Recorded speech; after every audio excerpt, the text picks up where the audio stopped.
Welcome to reliable coaching classes. तो अभी तक के हमने देखे थर्मोडायनेमिक मतलब क्या होता है, केमिकल थर्मोडायनेमिक मतलब क्या होता है, देन उसके बाद में सिस्टम और सराउंडिंग मतलब क्या होता है, सिस्टम के टाइप कितने होते हैं, सिस्टम के प्रॉपर्टीज कितनी होती है, ये सब चीजें हम देख चुके।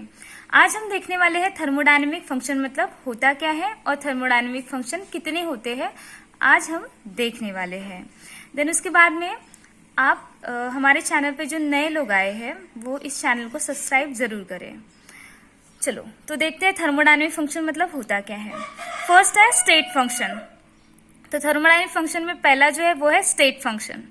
The property whose value is depends only on initial and final state of the system and is independent of the path followed to reach that state is called as state function। तो देखते हैं state function मतलब होता क्या है।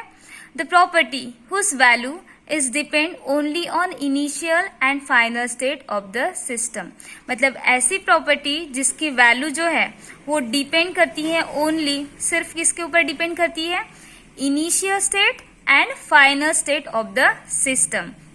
मतलब system है, system की शुरुआत कहाँ से हुई और उसकी अंत कहाँ से हुई, अंत कहाँ पर हुई। तो ये जो स्टेट है मतलब इनिशियल मतलब पहले और फाइनल मतलब जहां पर वो सिस्टम पहुंच चुका है।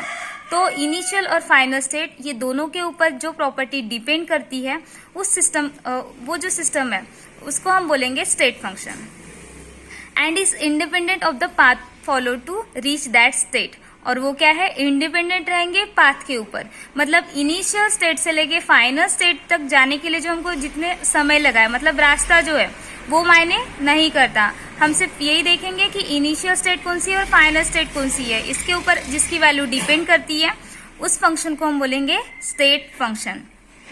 तो स्टेट फंक्शन मतलब क्या होता है कि ऐसा फंक्शन जहां इनिशियल और फाइनल स्टेट है इसकी वैल्यू डिपेंड करती है, वैल्यू इसके ऊपर डिपेंड करेंगी, लेकिन पाथ जो है उसके ऊपर डिपेंड नहीं करेंगे। तो उस फंक्शन को हम बोलेंगे स्टेट फंक्शन। इसके एग्जाम्पल है mass, temperature, pressure, volume, energy, enthalpy, entropy etcetera. तो ये स्टेट फंक्शन के एग्जाम्पल्स है। नेक्स्ट हम देखने वाले हैं पाथ फंक्शन मतलब होता क्या है। The property whose value not only depends on initial and final state of the system but also depends on path follow to reach that state is known as path function। मतलब ऐसे property जिसकी value जो है वो not only depends on initial and final state, मतलब सिर्फ initial और final state के ऊपर उसकी वैल्यू डिपेंड करती है क्या, नहीं, but also depend on path follow to reach that state.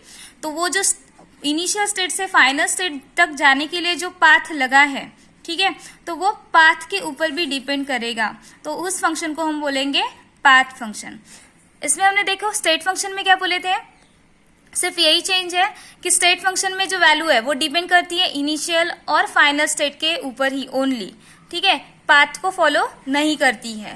लेकिन पाथ फंक्शन में क्या होता है कि इनिशियल और फाइनल स्टेट वो भी मायने रखते हैं, और इनिशियल से फाइनल स्टेट तक जाने के लिए जो पाथ लगा है, जो रास्ता लगा है हमको, तो वो भी मायने रखता है। तो उस फंक्शन को हम बोलेंगे पाथ फंक्शन। जहां पर सिर्फ इनिशियल और फाइनल स्टेट मायने रखते हैं उस फंक्शन को हम बोलेंगे स्टेट फंक्शन। और जिस फंक्शन में इनिशियल और फाइनल स्टेट के साथ साथ पाथ भी मायने रखता है तो उस फंक्शन को हम बोलेंगे पाथ फंक्शन। तो पाथ फंक्शन का जो एग्जाम्पल है वो है वर्क एंड हीट।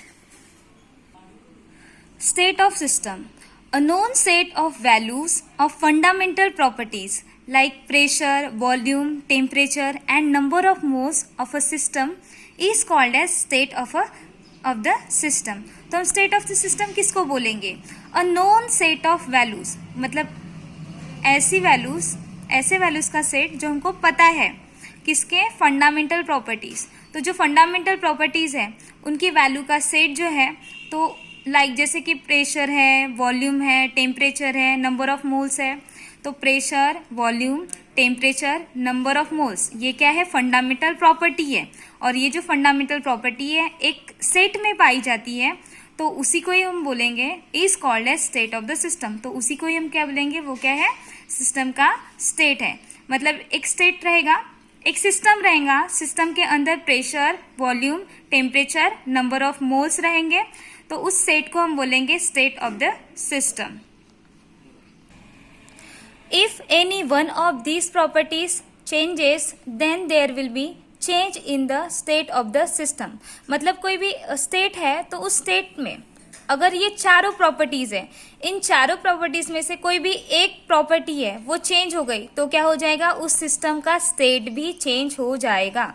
मतलब जो प्रॉपर्टीज है, देखो पहले सेट में P1 है, V1 है, T1 है और N1 है, ये इनिशियल स्टेट है। तो जब क्या हो जाएगा,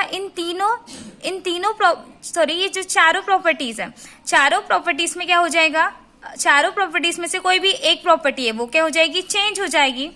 कोई भी एक प्रॉपर्टी चेंज हो जाएगी तो वो जो सिस्टम है उसका स्टेट क्या हो जाएगा, चेंज हो जाएगा।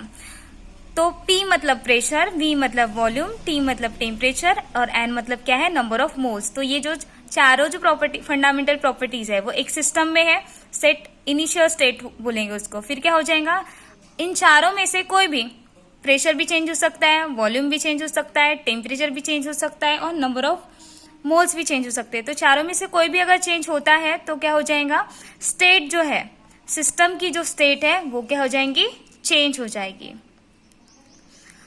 तो यहाँ तक के समझ में आ गया। देन उसके बाद में अगर आपको ये वीडियो अच्छा लगा है तो लाइक, शेयर और सब्सक्राइब जरूर करें। Thank you.